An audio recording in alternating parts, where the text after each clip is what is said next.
Hola, ¿qué tal? Yo soy Claudia Mosqueda Gómez, profesora e investigadora en la carrera de Arte y Comunicación Digitales de UAM Lerma y profesora de asignatura en la FES Acatlán de la UNAM. Bueno, eso es una pregunta sumamente compleja y quizá para responderla habría que empezar a definir primero qué significa aprender, ¿no?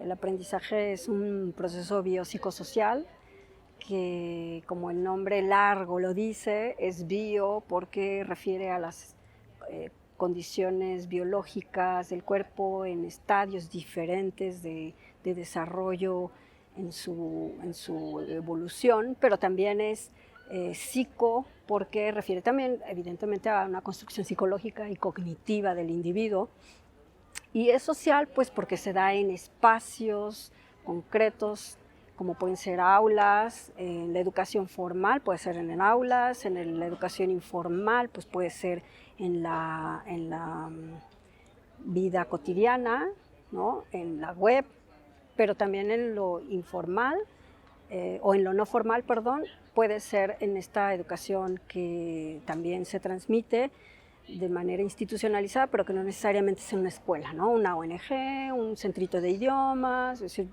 instituciones que no necesariamente responderían a la formalidad de un proceso, ¿no? Conducido y guiado. Y evidentemente el aprendizaje en esta definición compleja tiene que ver con procesos de adaptación y de una reesquematización de lo asimilado.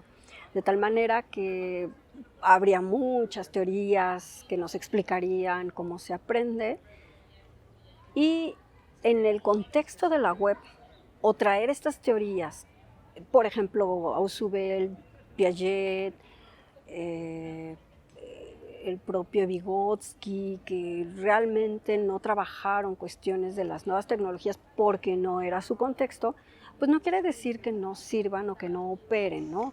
Más bien habría que tener consideraciones sobre las revalorizaciones teóricas y los esquemas teóricos que han aportado para ahora empezar a retrabajar en las cuestiones del autoaprendizaje en estos ambientes que también son sociales o son socialmente virtuales, ¿no? No deja de ser un espacio, aunque inmaterial, pero espacio finalmente. Entonces, estos esquemas de adaptación y de la elaboración de una reesquematización en el individuo, porque el aprendizaje es fundamentalmente individual, inmerso en un contexto social, quiere decir que en el autoaprendizaje no solamente hablaríamos también de esta adaptación, de estos nuevos esquemas asimilados por nuevos conocimientos, por nuevas inquietudes, curiosidades, sino que al tener un espacio que se mueve en la atemporalidad, que se mueve en la sincronicidad y asincronicidad del tiempo, encontramos a un individuo que se tiene que autodisciplinar de una manera, me parece, inédita. Un individuo que tiene que tener nuevos procesos completamente diferentes porque cambian los formatos y los soportes. Por ejemplo, no es lo mismo leer un texto físico, un libro físico, que un libro en PDF. Cambia la atención, cambian las distracciones, cambia la manera en que leo, cambia evidentemente la plataforma. Si el libro no lo entiendo, pues entonces puedo recurrir a un video de YouTube, y esto evidentemente se conecta con la disciplina que implica aprender, porque hay un aprendizaje en la idea de la disciplina que implica sentarse, estudiar, escribir, leer, pensar, reflexionar sobre lo pensado, escuchar al maestro. Bueno, en los ambientes virtuales esto cambia significativamente, ¿no? Entonces el aprendizaje se tiene que autodisciplinar de una manera nueva, novedosa, inédita, porque su plataforma obliga a que el individuo incluso no solo se asuma de otra manera en términos de esa disciplina, sino que se relacione social y virtualmente con otras personas al otro lado de la computadora o al otro lado de donde estén situados de manera virtual, atemporal, incluso asíncrona, ¿no? Bueno, el proceso de aprendizaje, de enseñanza-aprendizaje en los ambientes virtuales es me parece que diverso, ¿no? Y al mismo tiempo esta autodisciplina del aprendizaje del estudiante que mencioné hace un momento, o del interesado en aprender, me parece que implica muchas cosas, porque evidentemente cambian los roles, ¿no? El estudiante va a estar siempre conectado, no es el mismo ni disciplina ni rol que va a adquirir que cuando tenía en una institución de manera física o presencial. Cambia la temporalidad en la que puede acceder a los conocimientos, cambia incluso la instrucción del profesor, la manera en la que conducirá, si es que además es un profesor o es un tutorial o es una lectura o son una serie de instrucciones que tiene que leer en una plataforma, la que sea. Es decir, no necesariamente tiene que haber un profesor. Está guiado, pero no necesariamente conducido. Sí hay metas, efectivamente, pero no son incluso evaluadas de la misma manera. Cambiarán incluso también los procesos, no solamente de enseñanza-aprendizaje, sino de evaluación. Y esto es muy importante marcarlo porque en el caso de la educación presencial, pues sí hay siempre una ida y vuelta, ¿no? Ida y vuelta en el sentido de que un profesor que enseña, que transmite conocimientos, al mismo tiempo también se vuelve un aprendiz de su alumno, ¿no? O sea, no somos sujetos ahí que llegamos a dar cátedras, ¿no?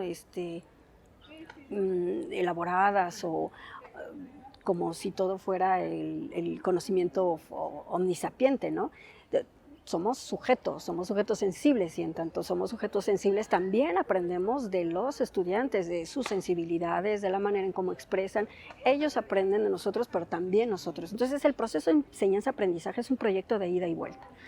Es un proceso que no se acaba, pero en las plataformas puede haber incluso un interlocutor que sea absolutamente virtual. Es decir, el profesor puede estar dejando una instrucción a los grupos de estudiantes, que pueden ser 60, que pueden ser 5, que pueden ser los que sean o los que tengan que ser. Puede dejarlo en una plataforma, puede mandarlo por un correo electrónico.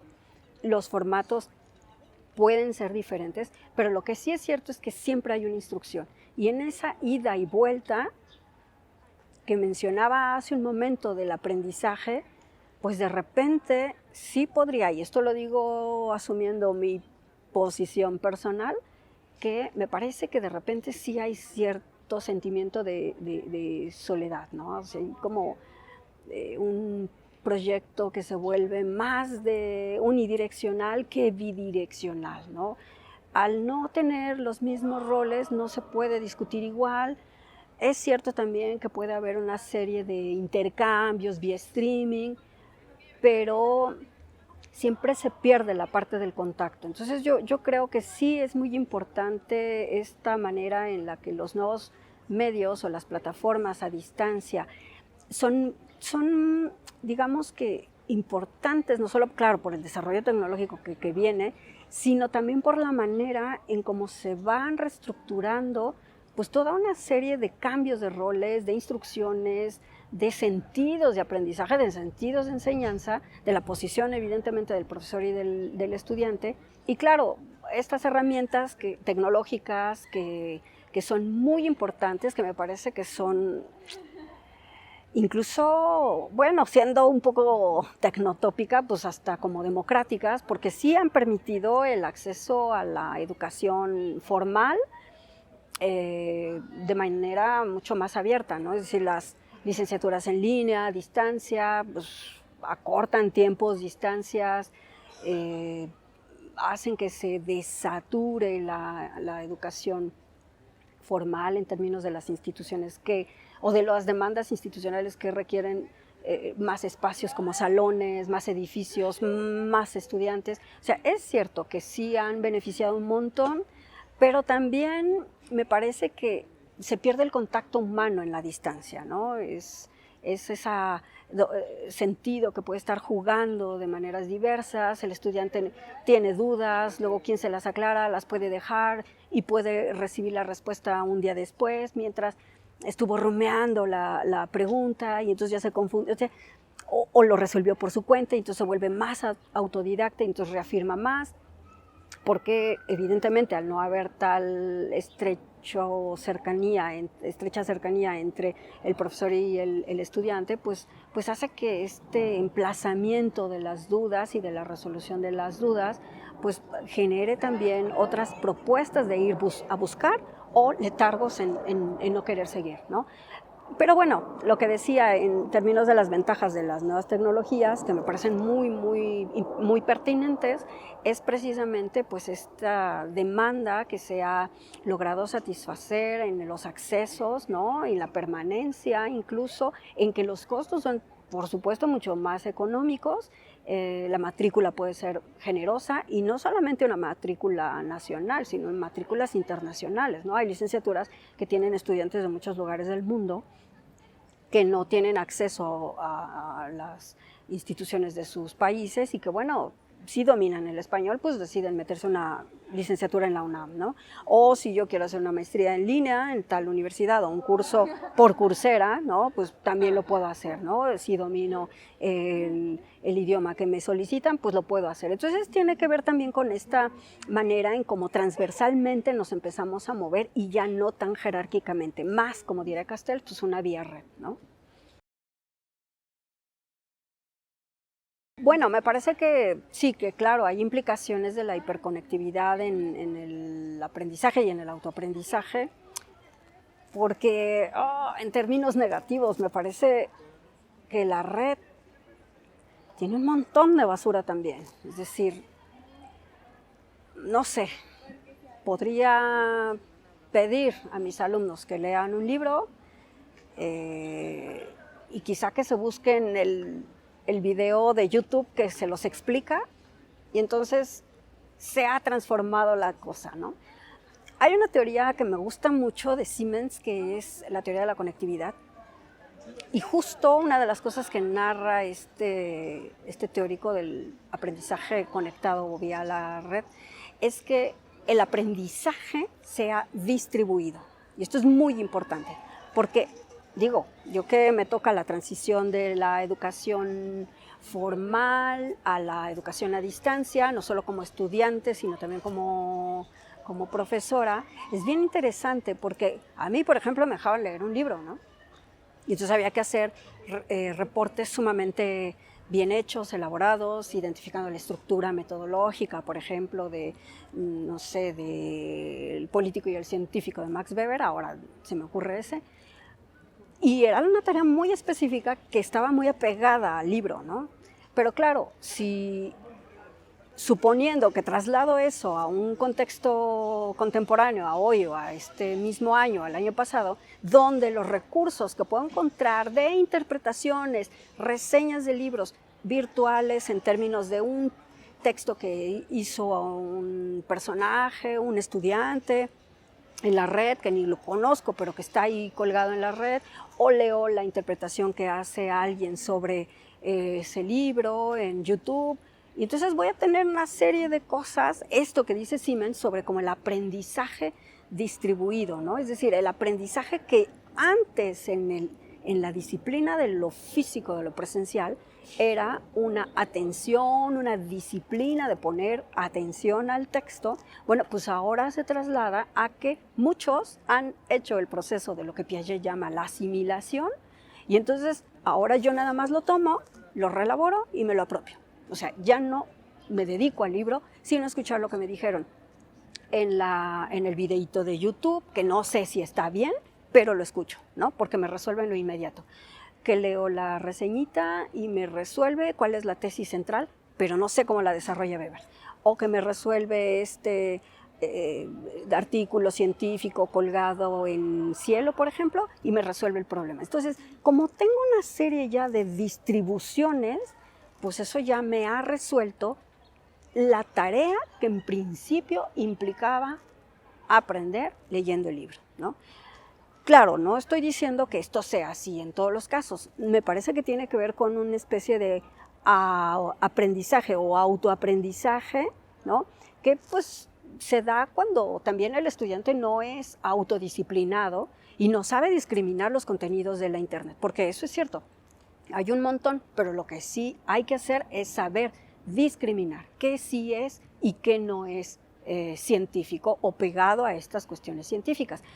Aquí quisiera hacer un paréntesis que tiene que ver más con las cosas que trabajo en las cuestiones de arte digital y estos temas, que sí son parte de lo que trabajo cotidianamente, y que es el concepto de posverdad, ¿no? El concepto de posverdad está vinculado precisamente a una especie de deterioro de los contenidos que hay en la red.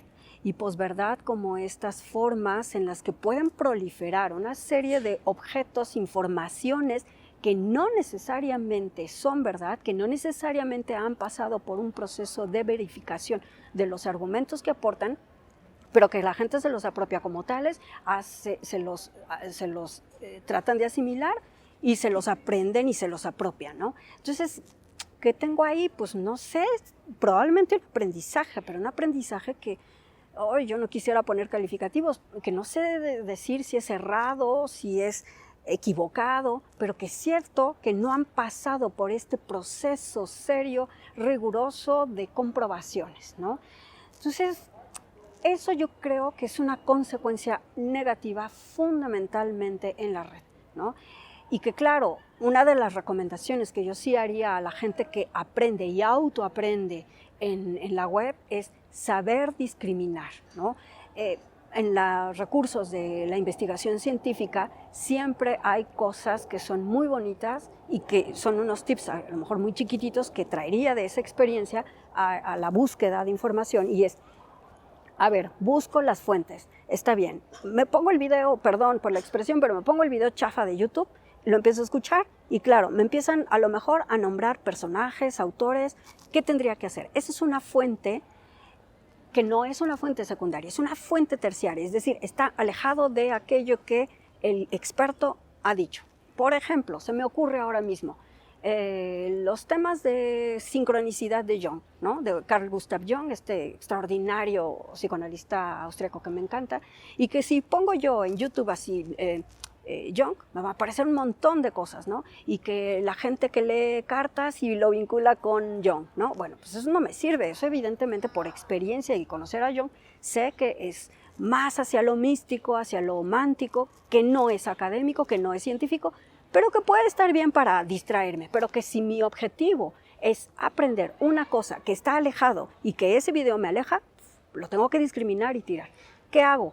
Si empiezo a nombrar, o el experto o el personaje que esté en el video empieza a dar nombres, bueno, pues lo prudente sería empezar a comprobar que esos personajes están diciendo eso que él interpreta. Es decir, vincular ese conocimiento que interpretan, que están desde su perspectiva, buena, mala, lo que sea, no le quiero poner calificativos, como sea, me la están ofreciendo, bueno, pues es mi obligación como estudiante que se autodisciplina y que quiere aprender, buscar los referentes fehacientes, incluso que estén pegados a la realidad. Y cuando digo que estén pegados a la realidad, es que no sean fuentes terciarias.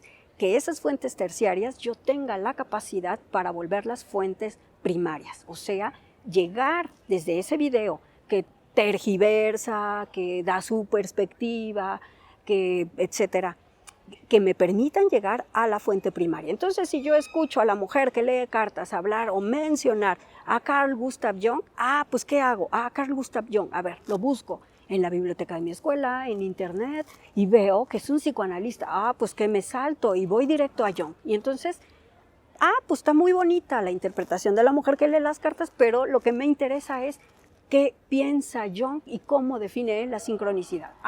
Entonces estoy aprendiendo a discriminar aquello que se vuelve viral, quizá por la facilidad de su contenido,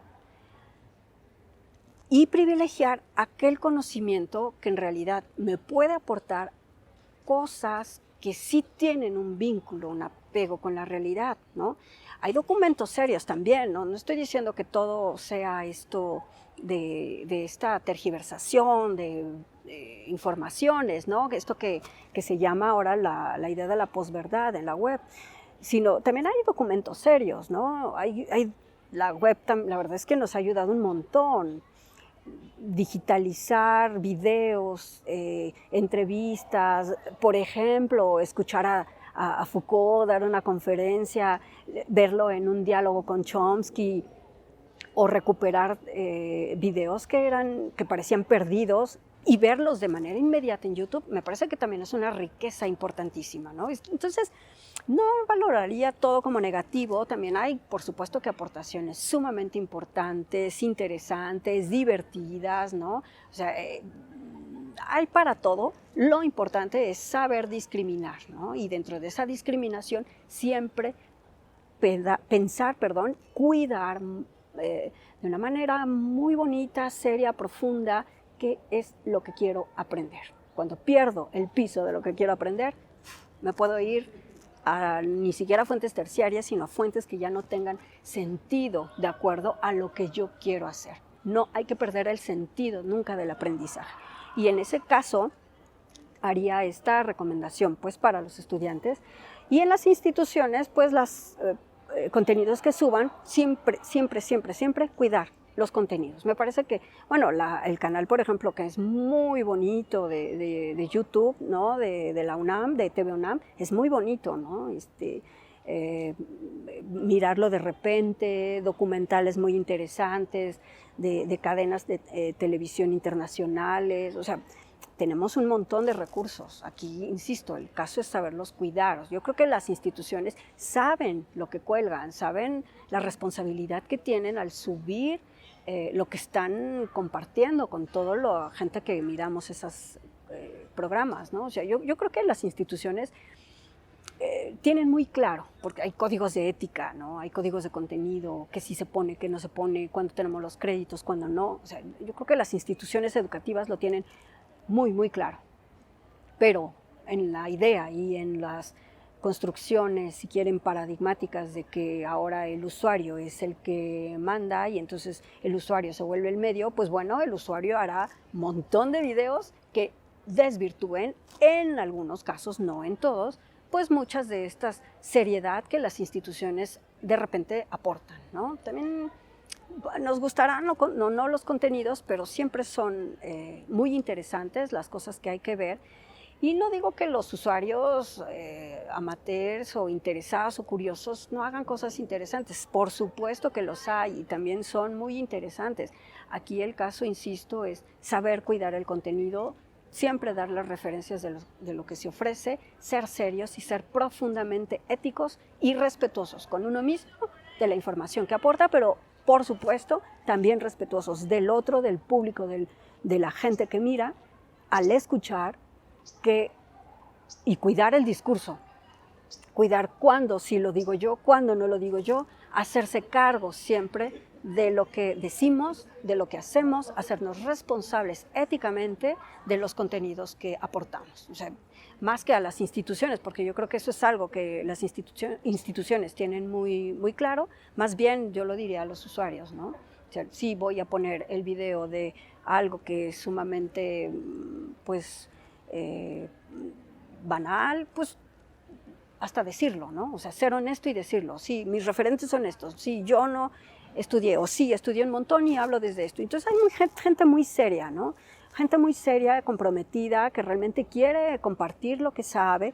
Entonces no creo que sea una cuestión negativa, ni solamente viral, ni un descuido de los usuarios o que esté pervirtiéndose. Es decir, sí genera una idea de posverdad, pero también es la responsabilidad del usuario saber qué publica, qué no publica, saber éticamente qué ve, qué no ve, cómo discriminar y saber decir cuándo es información chatarra y cuándo es una información seria que realmente aporta, sin, insisto, perder el sentido del objetivo que quiero, o sea, aprender. Y así que el autoaprendizaje nunca cesa. El autoaprendizaje es una condición de vida, ¿no? Seamos ancianos, niños, la edad que tengamos, el aprendizaje es fundamental. Siempre es más, es un acto de vida, es un acto vital, es algo que está siempre en nosotros mismos y que ya uno dirá cómo lo hace, cómo lo ejerce, cómo lo asimila, pero siempre con responsabilidad, siempre con ética y siempre haciéndonos cargo del sentido y del objetivo que queremos lograr.